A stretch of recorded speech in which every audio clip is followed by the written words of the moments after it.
Čau, skaistās meitenes, manā YouTube kanālā. Šīs dienas video es gribu ar tevi parunāties par make-upu otiņām. Video noteikti būs noderīgs visām meitenēm, sievietēm, kuras grib sākt lietot kosmētiku, bet varbūt īsti nezina, ar ko lai sāk, jo veikalos piedāvājums tiešām ir ļoti plašs un varbūt, ja tu nezini, ko tieši tu vēlies, tad izvēlēties varētu būt ļoti grūti. Es gribu tev pastāstīt un parādīt, kādas būtu manas pirmās make-up otiņas un kuras būtu tās, kuras varbūt kādu brītiņu var pagaidīt. Make-up otis tiešām ir ļoti svarīgi, ja tu gribi glīti un skaisti uzkrāsoties. Otiņām noteikti nav jābūt dārgām. Sākumā pietiks tiešām vien ar dažām otiņām, tad jau vēlāk tu varēsi papildināt savu kolekciju, jo tu jau vairāk sapratīsi, ko tu vēlies, kāda tipa otiņas tev patīk. Svarīgi ir atrast, lai otiņas tev būtu ērti lietojams, lai tās būtu mīkstas. Un ļoti drīz tu pamanīsi atšķirību, kā ir tad, kad tu nelietoji otiņas un kā make-ups izskatās lietojot make-up otiņas. Atšķirība tiešām būs redzama. Make-ups izskatīsies daudz labāk, daudz profesionālāk uzklāts. Un vēl jau vairāk, ja tu esi lietojusi kosmētiku, piemēram, ar rokām vai ar visiem tiem aplikatoriem, švamītēm, ķemmītēm vai otiņām, kas nāk līdzi kosmētikai, tās bieži vien ir ļoti nekvalitatīvas. Daudzus gadus pati lietoju dažādas otiņas, kas ir pirktas pa vienai, gan Drogās, gan Douglas veikalā. Mana kolekcija veidojās, jā, tiešām tā no atsauksmēm, no draudzenēm, ko kāds ieteica, un tad es pat mēģināju, kas man visvairāk patīk. Tikai tagad, pēc daudziem gadiem, es nobriedu iegādāties profesionālās make-up otes, un man izvēle krita uz Zoevas otiņām. Tas ir ļoti kvalitatīvs vācu brands. Es ļoti daudz labas atsauksmes dzirdēju no make-up māksliniekiem YouTube. Kā es esmu arī make-up mākslinieca, tad man gribējās iegādāties profesionālās make-up otes. Un tad Zoeva otiņas bija brīnišķīgs veids, kā apvienot tiešām augstu kvalitāti par pieņemamu cenu. Otis iedala 3 grupās. Ir otis ar dabiskajiem sariņiem, otis ar sintētiskajiem sariņiem un kombinētās otis, kur ir apvienot gan sintētiskie, gan dabiskie sariņi.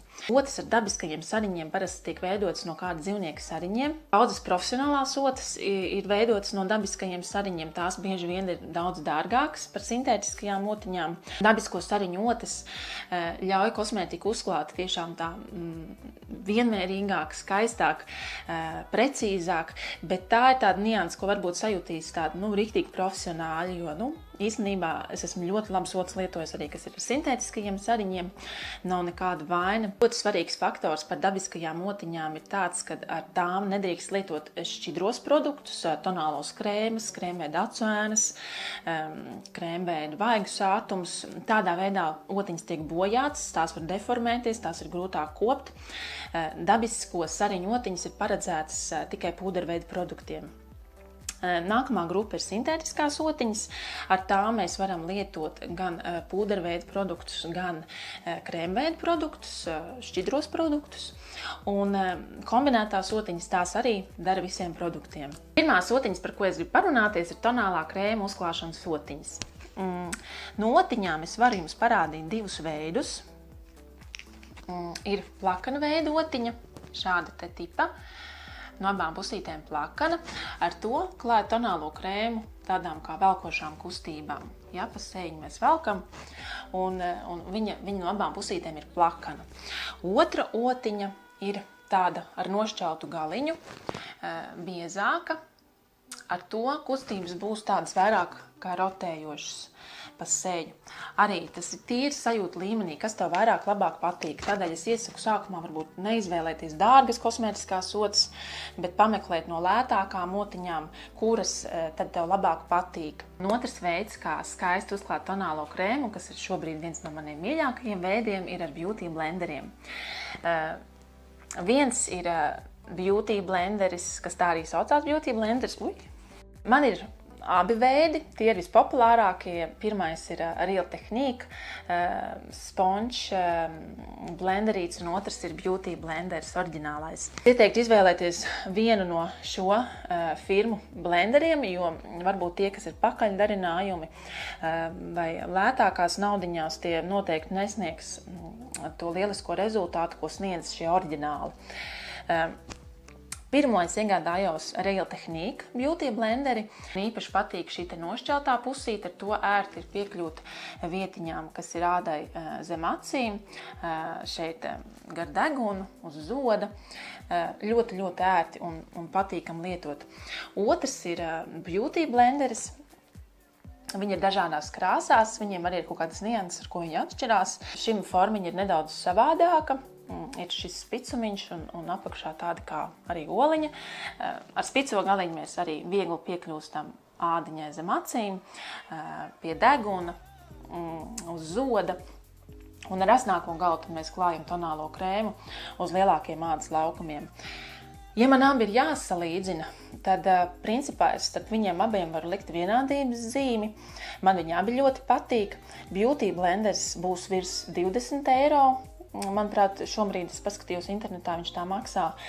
Real Technique blenderīts būs nedaudz lētāks, apmēram ap 15 eiro kaut kas tā. Es ļoti iesaku iegādāties šos beauty blenderus.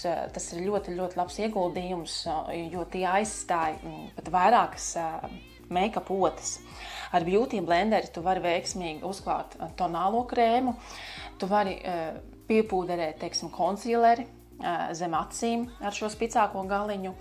Tad tu vari lietot krēmveida gan vaigu sārtums, gan pūderveida vaigu sārtums, gan konturēt seju arī ar dažādu veidu produktiem, lietot izgaismotājus. Es iesaku noteikti iegādāties beauty blenderus meitenēm, kas bieži ceļo, īpaši tādēļ, ka tas ir ļoti, ļoti viegls.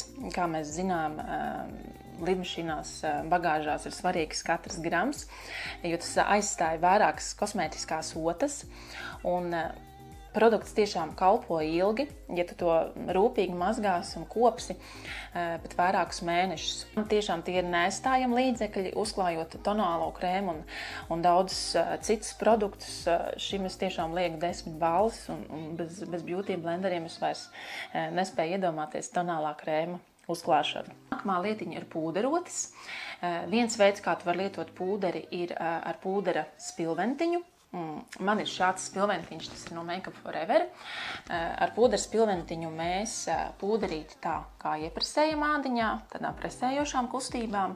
Protams, ja tev apmierina, tu vari lietot šos spilventiņus, kas nāk parasti līdz pūderiem. Un otrs veids ir pūderotis.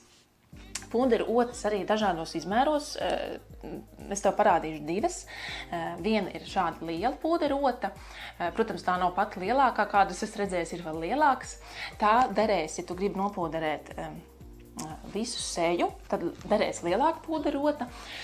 Mazākiem sejas laukumiem, teiksim, tā kā ādai zem acīm vai ap degunu, uz zoda un nedaudz pieres vidusdaļā, man patīk izmantot mazāka izmēra pūderotiņu. Man ir šāda plakanotiņa. Bet, protams, lai iekonomētu naudiņu, tu vari izmantot arī lielo pūderotu, tāpatās ieprasējot pūderīti zem acīm, visās vietiņās, kuras pirms tam rādīju. Lieliski noder arī lielā pūderota. Nākamā otiņa ir vaigu sārtuma ota. Tās arī ir dažādu lielumu, dažādu formu. Šodien es tev parādīšu divas vaigu sārtuma otiņas. Viena ir ar šādu slīpo, nošķelto galiņu, otra ir ar apaļo. Šobrīd es lietoju vaigu sārtumam šo Real Technique otiņu.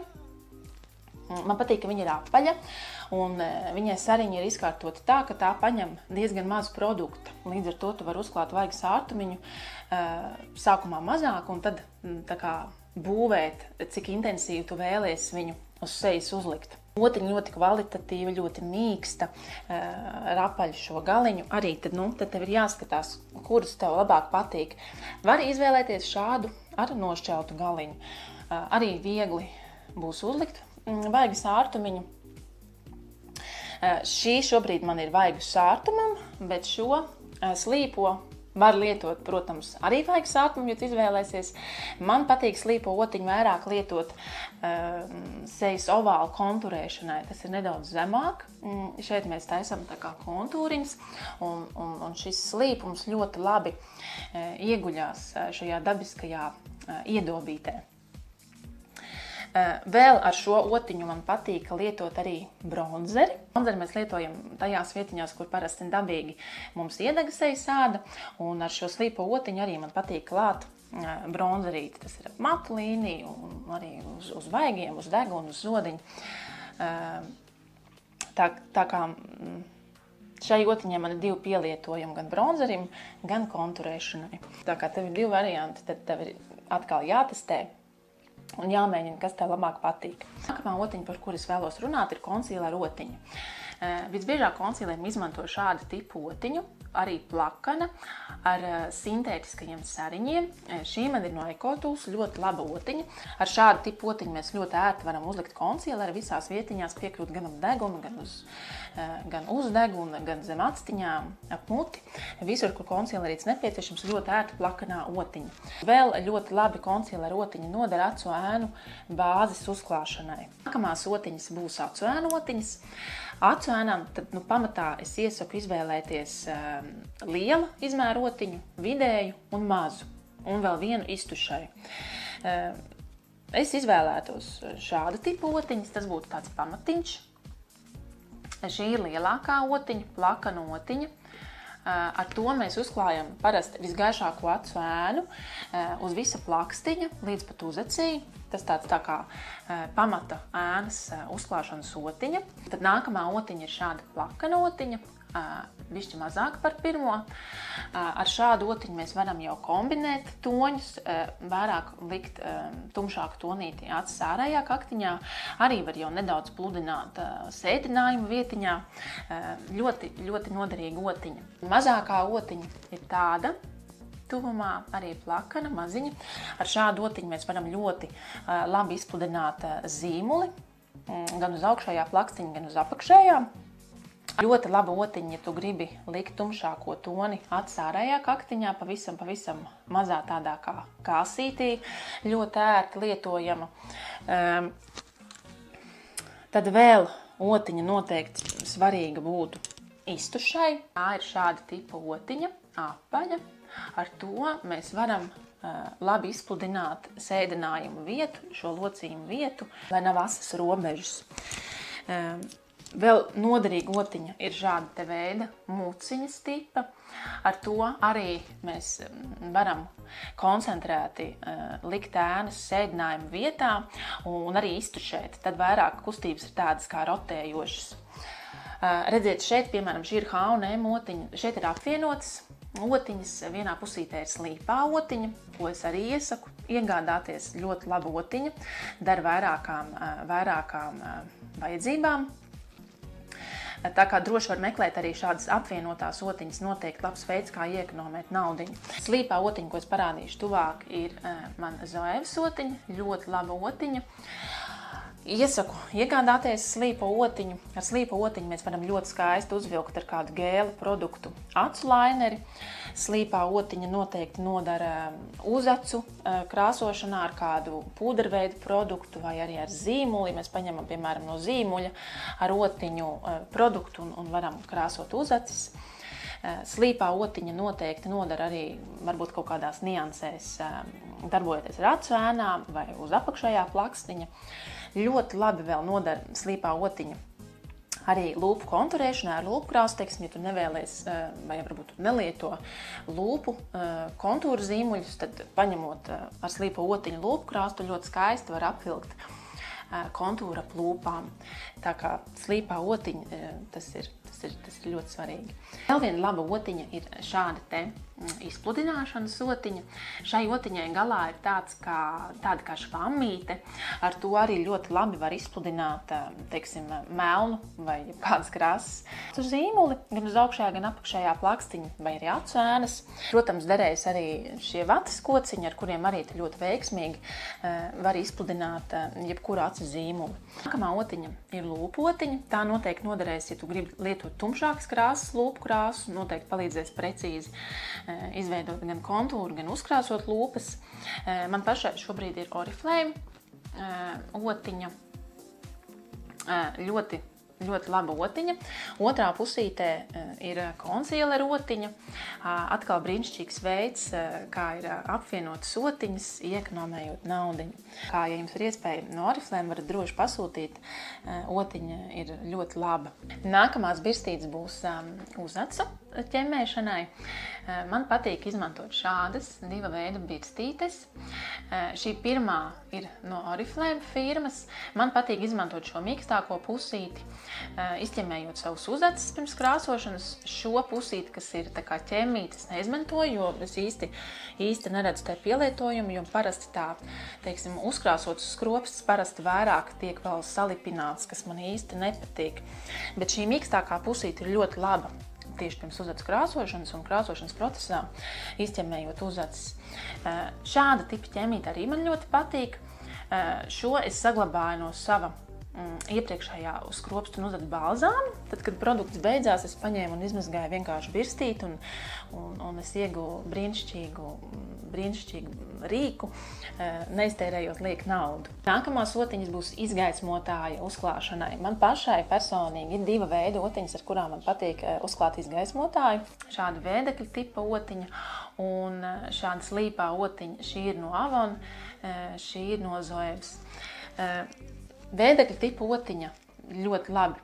Var uzklāt izgaismotāju šeit uz vaigu kaula, uz deguna, uz pieres, uz zoda. Vēl ļoti labi nodara vēdekļa otiņa, ja tu esi lietojusi, teiksim, birstošas acu ēnas, tad beigās notīrīt visu lieko no sejas. Šī ir ļoti iecienīta make-up mākslinieka ota. Un otra ir šī Avon slīpā otiņa, arī ļoti mīksta, ļoti laba otiņa. Arī ar šo man patīk uzklāt izgaismotāju visās vietiņās, kuras gribu savu seju izgaismot. Arī ļoti labi, tad tiešām izvēle paliek tavā ziņā, kuri tev labāk patīk. Vēl es gribu parunāt par skropstu atliecējiem, tos jau jūs arī noteikti viss labi zināt. Viens veids, kā atliekt skropstu, tas ir šādu diezgan briesmīgu rīku, kurš izskatās briesmīgi, bet patiesībā viņš nav briesmīgs. Tātad mēs skropstiņas paņemam starp šiem divām knaiblītēm un viegli saspiežam kopā, turam vairākas sekundes. Ar viņu ir jāiemanās strādāt, svarīgi ir nepaturēt pa ilgu, tad var izveidoties tāda kā lūzuma līnija un izskatīsies diezgan nesmuki. Mans favorīts ir teikarote. Par teikarotes lietošanu skropstu atliekšanai es uzzināju no kāda YouTube kanāla. Tur profesionāli make-up mākslinieci veidoja modelēm grīmu un ļoti labi izteicās par teikarotu. Tad princips ir tāds, ka mēs atveram skropstas starp kantīti, šo maliņu un īkšķi. Un mēs tā kā satveram viņus, saspiežam kopā un tā kā pavelkam. Neaizstājams līdzeklīts, protams, ir zīmuļa asināmais, kas noderēs asinot zīmuļus. Man patīk izvēlēties šādus, kas ir lielākam un mazākam zīmulītim. Arī var iegādāties drogās un jebkurā kosmētikas veikalā. Un noslēgumā, protams, vēl es gribu pieminēt, ka ļoti svarīga loma ir labam spogulim, arī labam apgaismojumam. Noteikti veido grīmu pie laba apgaismojuma. Es ieteiktu izmantot logu, dienas gaismu, tad rezultāts būs vislabākais. Un spoguļus man pašai patīk izmantot šādu tipu spoguli, kurš ir ar divpusējs, viena ir palielināmā puse, otra parastā. Tāds uz kājiņas spoguli var ērti lietot, tas ir pietiekami liels, lai es varu visu kārtīgi labi redzēt. Ir arī mazāk izmēra spoguļi, tas arī tev vairāk, tad ir jāskatās un jāmeklē pēc tā, kas tev pašā labāk patīk. Un noderēs, protams, arī mazāk tipu spogulīts, šāds kabatas spogulīts, kuru vienmēr ērti paņemt līdzi. Arī, ja tu gribi kosmētiku, teiksim, pielabot vai izveidot kaut kādas nianses, kur nepieciešams īpaši tuvu, ir redzēt savu seju, tad noteikti tev ieteiktu lietot šādu ērtu kabatas spogulīti. Tās otas, kuras es ieteiktu, ar kurām ir vērts sākt, kuras ir labas kvalitātes un tev nepievilst, ir EcoTool sotiņas. Arī man ir vairākas EcoTool sotiņas, ļoti labas sotas par pieņemamu cenu, ļoti laba kvalitāte. Un otrs brands ir brīnišķīgās Real Technique otiņas, arī nopērkams internetu veikalos, Stockmanī, Douglas veikalos. Arī ļoti labas profesionālas sotas par pieņemamu cenu. Tā kā šos divus brandus, EcoTools un Real Technique otiņas, es noteikti varu ieteikt kā tavas pirmās veiksmīgās sotas, un es ceru, ka tev būs brīnišķīgi rezultāti un skaisti uzklāts make-ups. Šajā video tas arī būs viss. Paldies, ka noskatījies. Es ļoti ceru, ka informācija tev noderēja. Droši meklē mani gan Instagramā, gan Facebookā, gan Twitterī. Raksti komentārus apakšā zem video, uzdod jautājumus, varbūt vari rakstīt kādus ierosinājumus, kādus video tu vēlētos redzēt nākotnē, un tiekamies jau nākamajos video. Tā!